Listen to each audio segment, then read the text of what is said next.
শুনুন, মা হয়েছেন, যৌবনের তাড়নায় সন্তান জন্ম দিয়ে ছেড়ে দিলে হবে না। পাগলিও বাচ্চা প্রসব করতে পারে, যৌবন থাকলেই বাচ্চা হয়ে যায়। আপনার মেয়ে গাড়িতে চাপছে কেন? একটা মহিলা পুরুষবিহীন, তার অভিভাবকবিহীন রাস্তায় উঠতে পারে না, আপনার মেয়েকে স্কুটি কিনে দিয়েছেন চালানোর জন্য। লজ্জা করে না? লজ্জা বেঁচে খেয়েছেন? যে নিয়মিত বিড়ি, খৈনি, গুটকা, ইয়াবা, হিরোইন, গাঁজা এগুলো খায়, বিমল খায়, এ কখনো জান্নাতে যাবে না। প্রশংসা আল্লাহ তাআলার, জিনার অশেষ মেহেরবানিতে আমরা প্রত্যেক জুমার ন্যায় আজকেও সুস্থভাবে উপস্থিত হয়ে সালাত আদায় করতে এসেছি। মহান আল্লাহর প্রশংসা শেষ করার নয়, সংক্ষিপ্ত আকারে তেনার প্রশংসা করি। সকলেই এক বাক্যে বলি আলহামদুলিল্লাহ। শান্তি অবতীর্ণ হোক আমাদের নবী মুহাম্মদ সাল্লাল্লাহু আলাইহি ওয়াসাল্লামের প্রতি। আল্লাহুম্মা আমিন। আল্লাহুম্মা সাল্লি আলাইহি, আল্লাহুম্মা বারিক আলাইহি। সম্মানিত উপস্থিতি, আজকের জুমার সংক্ষিপ্ত আলোচনা হবে দায়িত্ব, কর্তব্য এবং এটা না পালন করার কারণে আমাদের সমাজের অবনতি। উল্লেখ্য বিষয়কে সম্মুখে রেখে কোরআন এবং সহিহ সুন্নাহর আলোকে এক তথ্যবহুল আলোচনা করার চেষ্টা করব ইনশাআল্লাহুল আজিজ। আমা তৌফিকি ইল্লা বিল্লাহি আলাইহি তাওয়াক্কালতু আলাইহি উনীব। আল্লাহ তাআলার কাছে দোয়া করি, হে আল্লাহ, আমাকে বলার, আপনাদের শ্রবণ করার তৌফিক দান করুন। আল্লাহুম্মা আমিন। রব্বি ইশরাহ লি সাদরি ওয়া ইয়াসসির লি আমরি ওয়াহলুল উকদাতাম মিন লিসানি ইয়াফকাহু কাওলি। আলোচনা শুরু করার পূর্বে আপনাদের সম্মুখে গুরুত্বপূর্ণ কয়েকটা বাক্য পেশ করব ইনশাআল্লাহ। সম্মানিত দিনী ভাই, আলোচনা যতক্ষণ চলবে কেউ ঘুমাবেন না। আলোচনা যতক্ষণ করব কেউ ওদিক তাকাবেন না। আলোচনা যতক্ষণ চলবে কেউ অমনোযোগী হবেন না। যিনারা দেয়ালে হেলান দিয়ে আছেন, হেলান ত্যাগ করুন। যেনারা দেয়ালে হেলান দিয়ে আছেন, হেলান ত্যাগ করুন। আপনি কাঠ নন যে আপনাকে রৌদ্রে শুকাতে দিতে হবে দেয়ালে হেলান দিয়ে, অসম্ভব। আপনি মানুষ, সোজা হয়ে দাঁড়ান। রাসূল সাল্লাল্লাহু আলাইহি ওয়াসাল্লাম দেয়ালে হেলান দিয়ে বসতে নিষেধ করেছেন। সম্মানিত দিনী ভাই, গুরুত্বপূর্ণ কয়েকটি বাক্য, কথা বলবেন না, আপনার মাইক জাহান্নামে চলে যাক। দুটো ঠোঁটকে একেবারে জয়েন্ট লাগিয়ে থাকেন। আপনার মাইক যা করবে তার চাইতে বেশি আমি করব। একজন ঠিক করছে, করুক। এই দিকে দেখেন, আবার নড়ছেন কেন? ওইদিকে কি আছে, ওদিকে তাকাচ্ছেন কেন? এখন পাথরের ন্যায় বসে থাকেন, আমার দিকে চেয়ে থাকেন। মাথায় যদি পাখি বসে যায় মনে করবে পাখি যে এটা পাথর। এখানে খুতবা চলছে।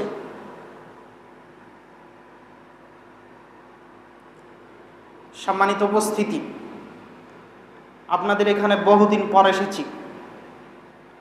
যেখানে গিয়েছি সেখানেই আমি সহনীয় এটা আমি পাইনি, বেশিরভাগ জায়গাতে অসহনীয় পেয়েছি। এটা আমি মনে করি এটাই আমার জন্য আছে। কাজে আপনি আমাকে ভালোবেসে আদর করে কোলে তুলে নিয়ে যাবেন এটা আমি মনে করি না। আপনি আমাকে লাথি মারবেন এটা আমি মনে করি। মুহাম্মদ সাল্লাল্লাহু আলাইহি সাল্লামের মতো পৃথিবীতে ভালো মানুষ ছিল না, তারপরেও তিনি লাথি ঘুষি খেয়ে মক্কা থেকে মদিনায় গেছে, আর আমি তো ওই গ্রাম থেকে এই গ্রামে এসেছি। আপনাদের মসজিদে অনেক জাহিলিয়াত আছে, এই জাহিলিয়াতকে ঠেকাবেন কেন? ওই যে জায়নামাজে কাবা ঘর ছিল, দেখেননি? চোখ নেই? আল্লাহ চোখ দেয়নি? দেখেন না কেন? আপনি কি হিন্দু নাকি যে ওই যে রাম মন্দিরের ছবি নিয়ে আসবে, নিয়ে এসে বাড়িতে টাঙিয়ে রাখবে, তারপরে ধূপ সেদুপ দেবে? ওইটা আপনি? যে কাবা ঘরের ছবি আছে একটা জায়নামাজে, ওখানে দেখছেন কাবা ঘরের ছবি থাকলে বেশি নাকি হবে নাকি সালাত আদায় করলে?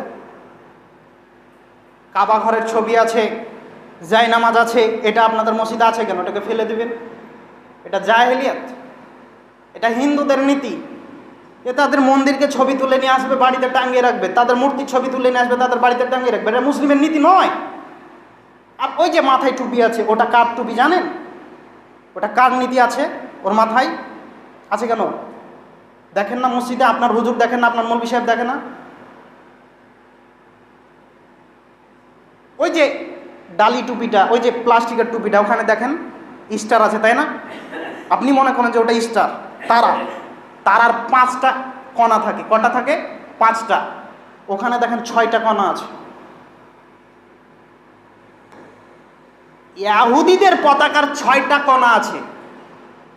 ওদের পতাকার প্রতীক হলো ওটা। ইহুদিদের প্রতীক মাথায় করে ওদের বিরোধিতা করবে না? মসজিদে আছে কেন? তারপরও ফেলতে ইচ্ছা করে না? মায়া বসেছে নাকি? একেবারে ছিঁড়ে লাথি মেরে ফেলে দিতে হবে। থাকবে কেন মসজিদে? কেন থাকবে? টুপি দেওয়া হয় সৌন্দর্যের জন্য, নামাজ আদায় করার জন্য নাকি? সালাত আদায় করার জন্য টুপি? যে আপনাকে দিতেই হবে, চাহে ডালি হোক তাও দিতে হবে। মুসলিম জাতি এত গর্দভ কেন? এত অধব কেন? নাক মুছে এসে যেই রুমাল, ওই রুমাল মাথায় দিয়ে সালাত আদায় করে একটু লজ্জা করে না? একটু ঘৃণা হয় না যে আমি নাক মুছেছি, এটা আবার মাথায় দিয়েছি, তারপরে সালাত আদায় করছি? অসম্ভব হতে পারে না। আমি বিষয়ের বাইরে আলোচনা করব না সংক্ষিপ্ত সময়। বলছিলাম দায়িত্ব। দায়িত্ব এক গুরুত্বপূর্ণ বিষয়, যে বিষয় প্রত্যেকটা মানুষের উপরে আছে। প্রত্যেকটা মানুষকে দায়িত্ব পালন করতে হবে। প্রত্যেকটা মানুষ দায়িত্বশীল, দায়িত্ব মর্মে জিজ্ঞাসা করা হবে পৃথিবীতে উপর থেকে নিচ পর্যন্ত। তার মানে master, MLA, MP, CM, PM, রাখাল, হরিদাস, আর যাই বলেন না কেন, যে কোনো মানুষ যে কোনো পর্যায়ে আছে, সবাই দায়িত্বশীল। সবাইকে দায়িত্ব পালন করতে হবে। পিএম দেখবে দেশ কিভাবে পরিচালনা করব, সিএম দেখবে রাজ্য কিভাবে পরিচালনা করব, ইমাম দেখবে আমার সমাজকে আমি কিভাবে পরিচালনা করব, বাপ দেখবে আমার পরিবার কিভাবে আমি পরিচালনা করব, স্ত্রী দেখবে আমার সন্তান সন্ততি কিভাবে পরিচালনা করব, সেটা আমার দায়িত্ব, আমাকে দেখতে হবে।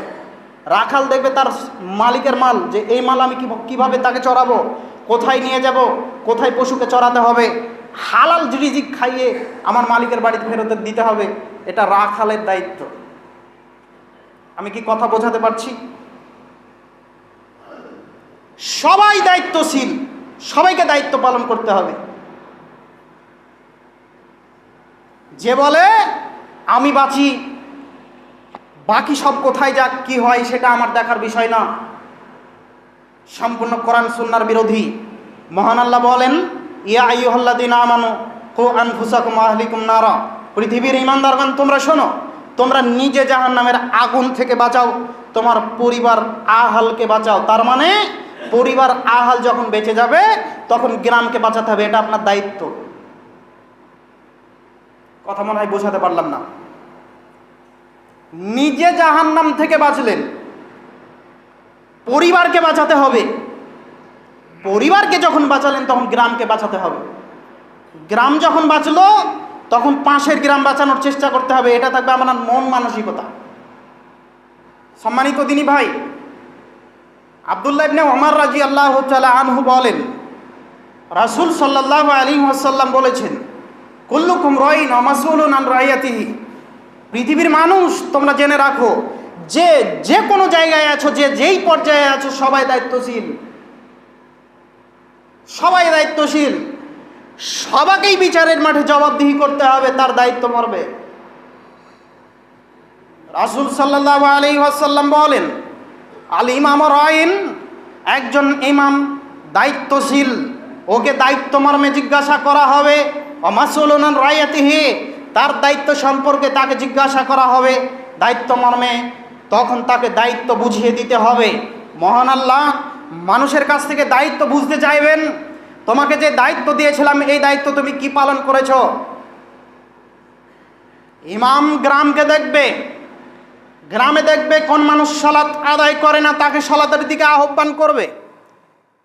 ইমাম গ্রামের ভালো মন্দ বিবেচনা করে খারাপ থেকে রুখবে, ভালোর আদেশ করবে, মানুষকে সৎ কাজের আদেশ করবে, অসৎ কাজের নিষেধ করবে। মসজিদের পাশে চায়ের দোকান আছে, চায়ের দোকানে একটা জেনার আড্ডাখানা আছে, ওই আড্ডাখানায় গিয়ে বলবে এটা হারাম, এটা হারাম, এটা হারাম, এটাকে ত্যাগ করতে হবে, এটাকে ত্যাগ করতে হবে। এই যে টিভি নামক যে টিভি দিয়ে মানুষকে আকৃষ্ট করে খাচ্ছে, এই যে টিভিতে ল্যাংটা মেয়ে নাচিয়ে নাচিয়ে চা বিক্রি করে খাচ্ছে। আরে চা বিক্রি করতে হলে জেনার আড্ডাখানা খোলা লাগে গো।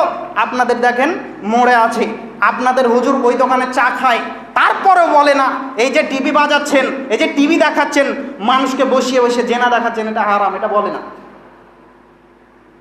বিচারের মাঠে জবাব দিতে হবে হুজুরকে, ইমামকে। ইমাম মানে নেতা, নেতা মানে এই গ্রামে যদি ইমাম নিয়োজিত হয়, এই নেতা গ্রামকে দেখবে। সামাজিকভাবে যদি সর্দারকে নেতা করা হয়, সর্দার গ্রামকে দেখবে, মানুষকে বলবে সালাতের কথা, মানুষকে বলবে ভালো কথা, মন্দ কথা থেকে বিরত রাখবে, মন্দ কাজ থেকে বিরত রাখবে। এটা হলো দায়িত্ববান নেতার কাজ। তার মানে ইমাম সাহেবকে, এই গ্রামের ইমামকে বের হয়ে রাস্তায় বলতে হবে এই যে চায়ের আড্ডা চলছে, তাসের আড্ডা চলছে, ক্যারাম বোর্ডের আড্ডা চলছে, এখানে গিয়ে দাওয়াত দিতে হবে, এখানে বলতে হবে যেটা হারাম, এখান থেকে ফিরে আসো। কথা মনে হয় বোঝাতে পারলাম না। দায়িত্ব যে কি জিনিস আমি আপনাকে কি দিয়ে বোঝাই, দায়িত্ব যে কি জিনিস আমি আপনাকে কি দিয়ে বোঝাই। তাই তো আমাদের নবী মুহাম্মদ সাল্লাল্লাহু আলাইহি সাল্লাম বলছেন, শোনো, তোমাকে যদি কোনো মানুষ দায়িত্ব দেয় তাহলে মনে করবা যে ছুরিবিহীন তোমাকে জবাই করে দেওয়া হলো। তার মানে যেই দিন আমার মাথায় পাগড়ি বসেছে সেই দিন আমাকে একটা দায়িত্ব দেওয়া হয়েছে। কি দায়িত্ব? সারা পৃথিবীর যত মুসলিম আছে প্রত্যেকটা মুসলিম এবং অন্যান্য ধর্মের মানুষকেও আমাকে সৎ কাজের আদেশ করতে হবে, অসৎ কাজের নিষেধ করতে হবে। যত দূর আওয়াজ যায় তত দূর ভালো কথা বলতে হবে, খারাপ কাজ থেকে রুখতে হবে, এটা আমার দায়িত্ব। যদি আমি না রুখি তখন বিচারের মাঠে আল্লাহকে বলবেন এই যে ইমাম, এই যে মৌলভী সাহেব, এই যে ইমাম, এই যে মৌলভী সাহেব কই, তিনি তো সালাত আদায় করেছেন, আমাদেরকে তো বলেননি, তো একে নিয়ে আসেন, একে পায়ের তলায় রেখে ছেঁচনি করে তবে আমি জাহান্নামে যাবো, এটা মানুষ বলবে। কত বড় বিপদে মৌলভী সাহেব। দুই, রাসূল সাল্লাল্লাহু আলাইহি ওয়াসাল্লাম বলছেন রাজুল রাইন ফি আহলি বাইতে, একজন পুরুষ পরিবারের অভিভাবক, পরিবারকে কন্ট্রোল করবে একজন পুরুষ। তার মানে পরিবারের যিনি পিতা, যিনি পরিবারকে ইনকাম করে নিয়ে এসে খাওয়ান, পুরো পরিবারকে পরিচালনা করবে। পুরো পরিবারকে কিভাবে পরিচালনা করবে?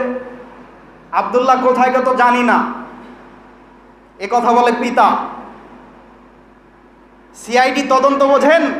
একজন বাপ মানে সিআইডির মতো তদন্ত করতে থাকতে হবে যে আমার ছেলে, আমার স্ত্রী, আমার কন্যা কিভাবে দিন কাটাচ্ছে। মহান আল্লাহ বলেন ওয়ামুর আহলাকা বিসসালাহ ওয়াসতাবির আলাইহা, পৃথিবীর অভিভাবকগণ তোমরা শোনো, তোমরা তোমাদের পরিবারকে সালাতের কথা বলো।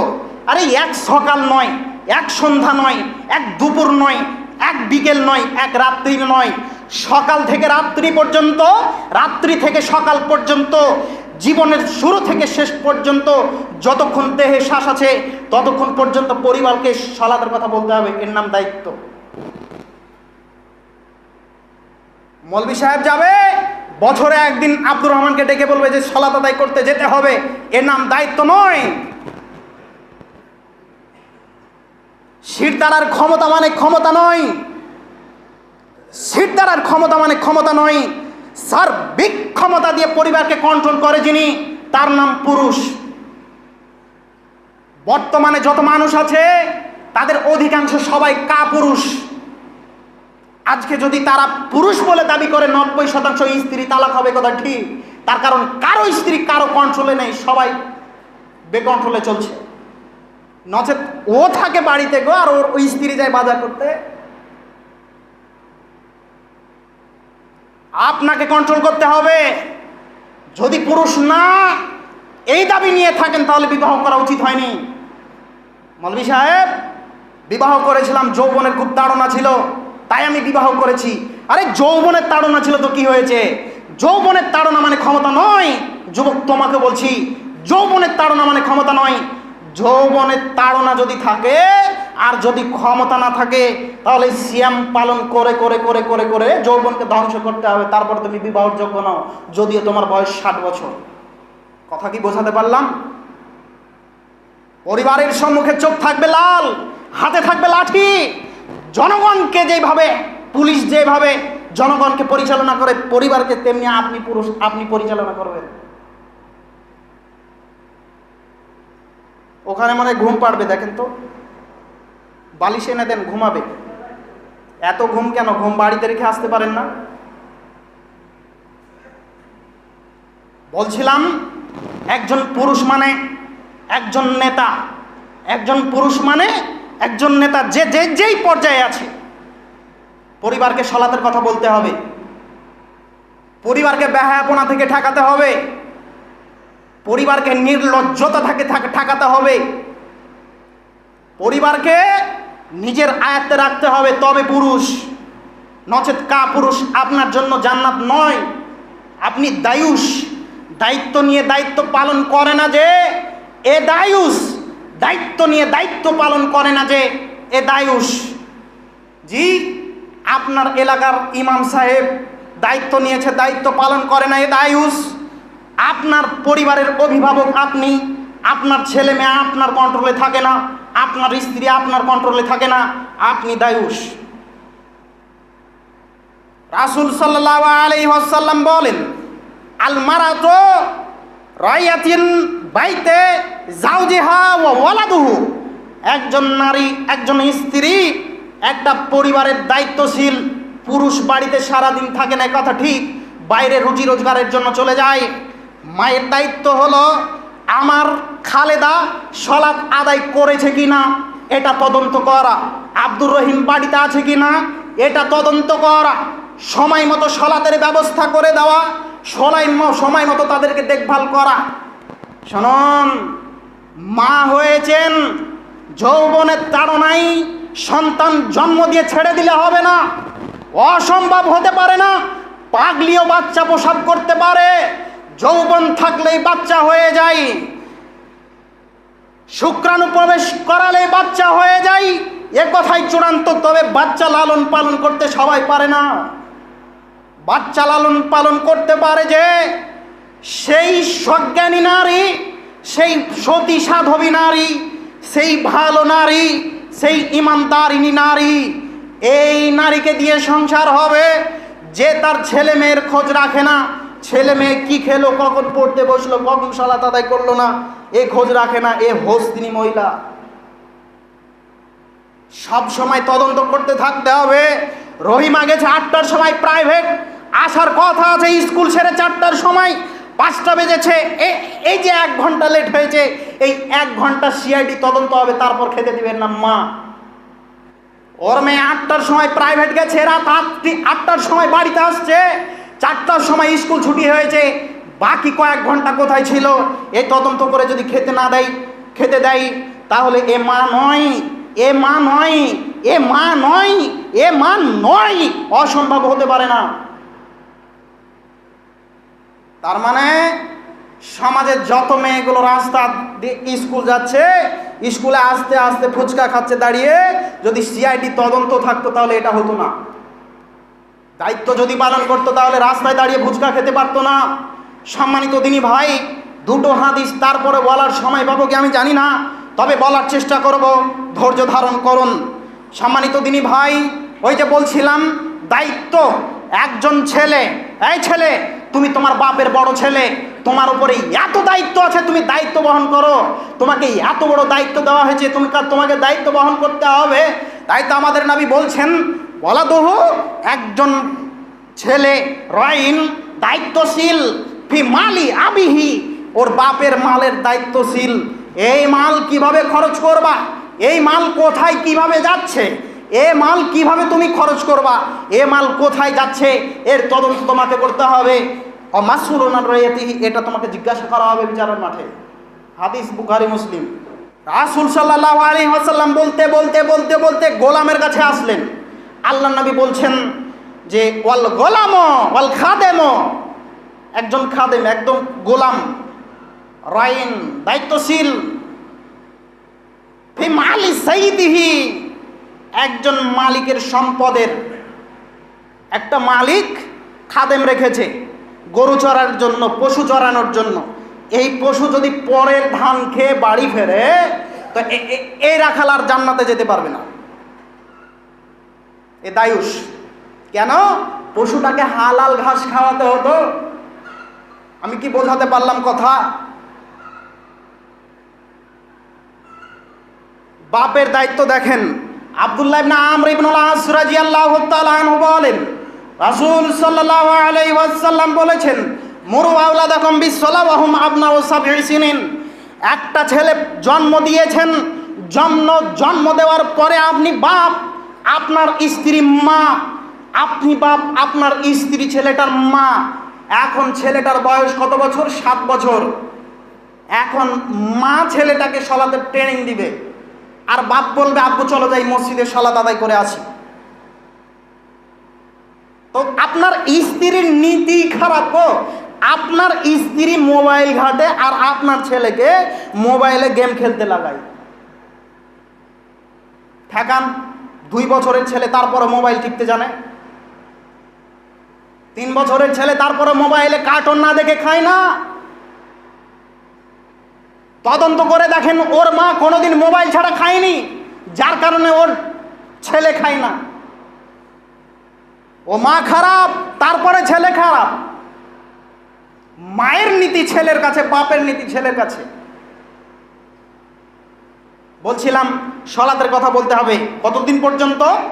10 বছর পর্যন্ত। ওয়াদরিবুহুম আলাইহা ওয়া হুম আবনাউ 10 সিনিন।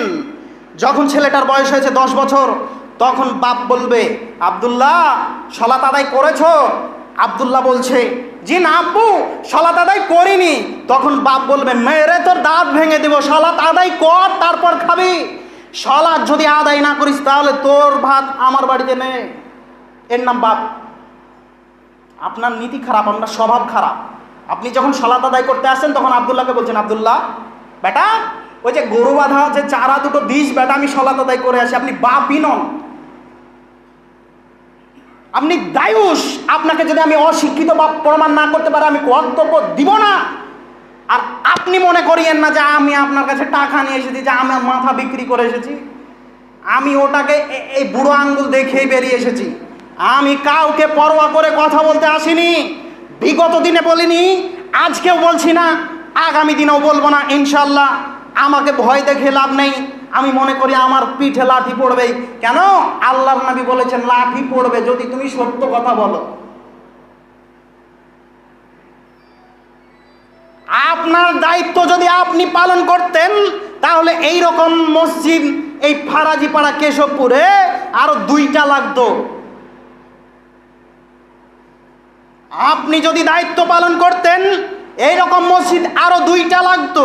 ইমাম সাহেব যদি দায়িত্ব পালন করতেন, ইমাম সাহেব যদি এই মেম্বারে দাঁড়িয়ে বলতে পারতেন, শুনুন জনগণ, যেই ছেলে সালাত আদায় করে না, যেই ছেলে সালাত আদায় করে না তার আমি বিবাহ পড়াবো না, যেই ছেলে সালাত আদায় করে না ওর আমি জানাজা পড়াবো না, তখন সারা গ্রামের মানুষ সালাত আদায় করতে প্রস্তুত। তার মানে ওর বিবাহই হবে না, জানাজা তো বহু দূরের কথা। কে জবাব দিবে? ইমামকে জবাব দিতে হবে।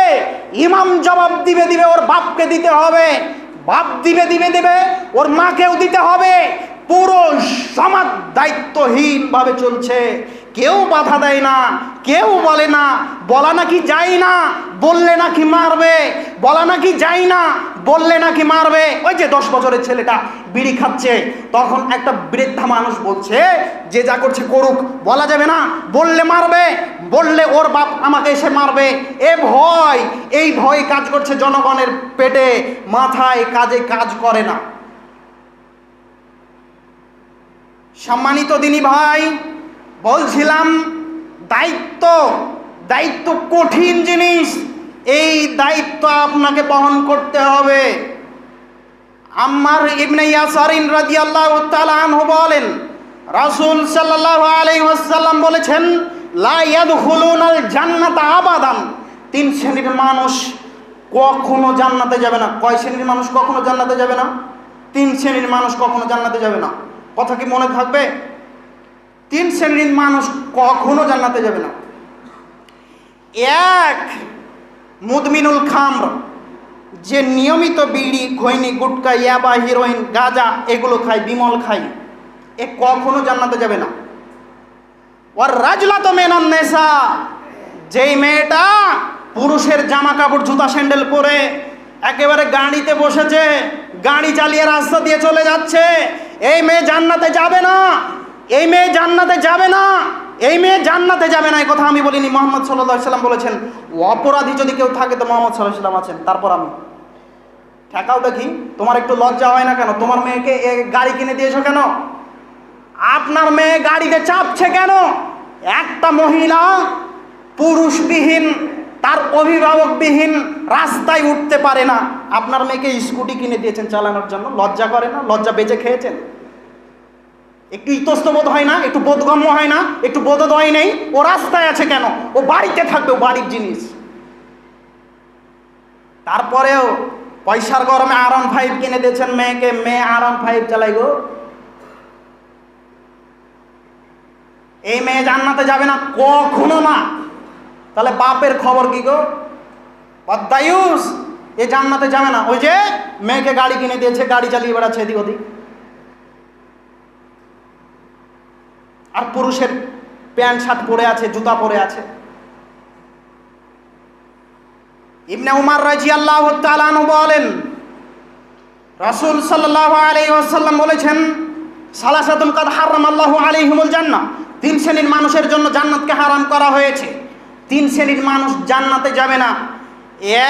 1, মুদমিনুল খামর, যে নিয়মিত নেশাদার দ্রব্য পান করে, পান, বিড়ি, খৈনি, গুটকা, ইয়াবা, হিরোইন, গাঁজা, যত নেশাদার দ্রব্য আছে পান করে, এর জন্য জান্নাত হারাম। এখন যদি তদন্ত করি, অধিকাংশ মানুষের ট্যার থেকে, পকেট থেকে বিড়ি বের হবে গো। তুমি কি ইহুদির বাচ্চা নাকি? তুমি কি খ্রিস্টানের বাচ্চা? খ্রিস্টানের নীতি হলো এটা। তুমি ইহুদি খ্রিস্টানের বাচ্চা নও। আপনি ইহুদি খ্রিস্টানের বাচ্চা নন, বড় বড় দাড়ি রেখেছেন, আপনার পকেটে গুল কেন? লজ্জা করে না? আপনি মুসলিম, আপনার লজ্জা থাকা দরকার, আপনার ইতস্তবোধ থাকা দরকার, আপনার হায়া থাকা দরকার, আপনার বোধগম্য থাকা দরকার। এটাই তো আপনার নাই, আপনি মানুষই না। মৌলভী সাহেব, মানুষ না বললেন কেন? আপনি এত খারাপ কেন? মানুষ না বললেন কেন? আমি বলিনি, আল্লাহ বলেছেন। আল্লাহ বলেছেন মানুষ না। বিড়ি দেখেন তো কুকুর খায় কি? জর্দা কুকুর খায়? দেখেন, যদি খায় তাহলে খান। কুকুর শিগাল কেউ খায় না, মানুষ খায়। তো এই মানুষের চাইতে খারাপ, এই কুকুর শিগালের চাইতে খারাপ নয়? রাসূল সাল্লাল্লাহু আলাইহি ওয়াসাল্লাম বলেন, আল আকুন, যে ছেলে পিতামাতার অবাধ্য হয়ে চলে, যেই মেয়ে পিতামাতার অবাধ্য হয়ে চলে, এর জন্য জান্নাত হারাম। কথা কি মনে থাকবে? এক, কার জন্য জান্নাত হারাম? যে নিয়মিত নেশাদার দ্রব্য পান করে। তার মানে আপনার সর্দার প্রথমে নাই। 2, ওই যে পিতামাতার অবাধ্য সন্তান, যে বাপের কথা শোনে না, যে মায়ের কথা শোনে না, ঢং ঢং করে রাস্তা দিয়ে হেঁটে চলে যায় যে মেয়েটা। যে ছেলেটা বাপকে আসছি বলে 3 দিন আসে না, এই ছেলে জান্নাতে যাবে না। আদ-দায়ুস আল্লাযী ইউকাররু ফি আহলিল খাওয়াস, ওই দায়ুস জান্নাতে যাবে না যেই মানুষটা তার ছেলে মেয়েদের ব্যাহাপনা দেখে বাড়িতে, ব্যাহাপনা দেখার পরে ধূর সাপের মতো গিলে, এ জান্নাতে যাবে না, বাধা দেয় না। এ ধূর সাপ, এ দায়ুস, যে বাড়িতে ব্যাহাপনার সুযোগ দেয়। আপনার স্ত্রী এত খারাপ, আপনি এত খারাপ, ওই যে আপনার বড় মেয়ের বিবাহ দিয়েছেন, তখন আপনার ছোট মেয়ে ওই দুলা ভাইকে খাবার দিতে যাচ্ছে। কেন যাবে? যাবে কেন? আপনার জামাই যখন বাজারে মার্কেট করতে যাবে, তখন আপনার ছোট মেয়ে কেন তার পিছনে থাকবে? যুবক, যদি দেখো কোনো মেয়ে যে দুলাভাইয়ের পিছনে বসে আছে এই মেয়েকে বিবাহ করিও না, সারা জীবন তোমাকে চলতে হবে। কাপুরুষের বাচ্চা, কাপুরুষ, এর বোধগম্য বেঁচে খেয়েছে, ওর পিছনে পুরুষের মতো ওর মেয়েটা বসে আছে দুই দিকে পা করে, ওর কি লজ্জা নেই? লজ্জা বেঁচে খেয়েছে? ও কি মুসলিম নয়? মুসলিমের বাচ্চা যদি হবে তাহলে এমন কেন? মেয়ে পরবে পোশাক, এমন পোশাক তার শরীরের অঙ্গ প্রত্যঙ্গ বোঝা যাবে না। বোঝাতে পারলাম? বক্তব্য শোনার পরে মানে না যে গো, তো মানে না তো মানে না, আমি তো আপনাকে লাঠি দিয়ে মেরে বোঝাতে পারি না। আমি বলতে এসেছি এই মানা না মানা আপনার ব্যাপার। তবে আপনাকে বলে যাই, এই গ্রামের জন্য একটা জুমার খুতবা প্রয়োজন আছে পরিবর্তন হওয়ার জন্য। একটা জুমা, সারা জীবন জুমার খুতবা চলে, পরিবর্তন হয় না কেন? মানুষ শোনার পরে মানে না তাই। তো গ্রামের মুনাফিক কি দেখতে পান? মুনাফিক কাকে বলে? বক্তব্য শুনে যে মানে না তার নাম হলো মুনাফিক। এই যে আমি হাদিস, কোরআন এবং হাদিস থেকে কথা বললাম, এখন বাইরে গিয়ে যদি এমনি করে ড্যাট থেকে বের করে বিড়ি খৈনি গুটকা ফেলে দেয়, তারপরে এক ইমানদার, আর যদি না ফেলতে পারে তাহলে এই পাক্কা মুনাফিক। মুনাফিক আর খোঁজা লাগবে না। বিকেলে যখন সালাত আদায় করতে আসবে, যদি খৈনি ডলতে ডলতে আসে, তাহলে ও মুনাফিক, ওকে আর দেখা লাগে না। তার মানে ইমানদারের কাজ হলো শুনলাম আর ফেলে দিলাম, শুনলাম আর মেনে নিলাম, এর নাম ইমানদার। তার মানে 24 ঘন্টার মধ্যে জর্দা ত্যাগ করতে হবে, বিড়ি ত্যাগ করতে হবে, চায়ের দোকানে জেনার আড্ডা ত্যাগ করতে হবে, চা বিক্রি করতে হলে এমনি করতে হবে। আরে তারপরেও একটা কথা বলা লাগে গো, চা বিক্রি করছেন যিনি, তার স্ত্রীকে বসিয়েছে দোকানে। এখন মানুষ চা না খেলেও গিয়ে বসে, ওই যে মেয়ের সাথে গল্প করবে তাই। ওর পুরুষত্ব নয়, বিবাহ ভুল হয়েছে, বিবাহ করা উচিত হয়নি, নিজে ইনকাম করে খাওয়াতে হবে, তারপরে পুরুষ। কই, আমার স্ত্রী তো যায় না। আপনার পাশের গ্রামে বাস করি আমি, আমার বাড়ির পাশে যদি আপনি কিয়ামত পর্যন্ত থাকেন, আপনার যদি হায়াত বাকি রাখে আর আমরা যদি বেঁচে থাকি, তো কোনোদিন আমার স্ত্রীর মুখ দেখতে পারবো না। আমাদের চলে, আপনার চলে না? চলে না কেন? চলবে না কেন? কি জবাব দিবেন? জবাব কি আছে আপনাকে যে সেই জবাব দিয়ে আল্লাহর কাছে জবাবদিহি করবেন? কিছুই নেই। সেই দিন আমার কথা মনে পড়বে, মৌলভী সাহেবের কথা মনে পড়বে, তাছাড়া কিছু করতে পারবেন না। আল্লাহ তাআলা বোঝার তৌফিক দান করুন। আল্লাহ আমিন। আল্লাহ, তুমি বড় দয়াবান, তুমি বড় ক্ষমাবান, সমস্ত মানুষকে কোরআন এবং সেই সুন্নাহ বোঝার তৌফিক দান করো। আল্লাহ আমিন। তোমার কাছে ক্ষমা ভিক্ষা চাই, তুমি বড় ক্ষমাবান, তুমি বড় দয়াশীল, তুমি আমাদেরকে ক্ষমা করো। আল্লাহ, তুমি বলেছো তোমার কাছে হেদায়েত, তুমি হেদায়েত দান করো, নচেৎ সম্প্রদায় ধ্বংস হয়ে যাবে, দিনের পর দিন ধ্বংস হতে আছে। তোমার কাছে হেদায়েত, তুমি হেদায়েত দান করো। আর যদি হেদায়েতের যোগ্য না হয়, যার দ্বারা সমাজের ক্ষতি হচ্ছে, আল্লাহ তুমি যে কোনো পদ্ধতিতে তাকে পৃথিবীতে ন্যায় নিয়ে আসো, না হয় বাতিলে দাফন করে দাও। এই দোয়া, এই দাওয়া রেখে আজকের আলোচনা শেষ করলাম। আল্লাহুম্মা আমিন। সম্মানিত উপস্থিতি, আজকের আলোচনায় যতগুলো কথা বললাম, কারো কথা কারো পক্ষে গেছে, কারো বিপক্ষে গেছে, তাতে আমার কিছু যায় আসে না। আর যাবেই, এটাই ঠিক। অসুস্থ হলে ট্যাবলেট পড়লে একটু ব্যথা তো লাগবেই, লাগারই কথা, না লাগলে তো মানুষই নয়। পরিবর্তন হওয়ার চেষ্টা করেন, ফেলে দিয়েন না, কথাকে ফেলে দিয়েন না, একটু মানুষত্ব নিয়ে বসেন, একটু বিবেক নিয়ে বসেন। দেখেন তো বিবেক কার আছে? মানুষের। পশুর কি বিবেক আছে গো? বোধগম্য কার আছে? মানুষের। লজ্জা কার আছে? মানুষের। আপনি একটু চিন্তা করুন, আপনি ভাবেন। আমি বলবো কেন? আমি আপনাকে কঠোরভাবে বলবো কেন? আপনার ঈমান বলে দিবে যে আমি অন্যায় আছি, তওবা করতে হবে। আল্লাহ বোঝার তৌফিক দান করুন। আল্লাহুম্মা আমিন। ওয়া আখিরু দাওয়ানা আলহামদুলিল্লাহি রাব্বিল আলামিন। সুবহানাকা আল্লাহুম্মা ওয়া বিহামদিকা আশহাদু আল্লা ইলাহা ইল্লা আনতা আস্তাগফিরুকা ওয়া আতুবু ইলাইক। আসসালামু আলাইকুম ওয়া রাহমাতুল্লাহ।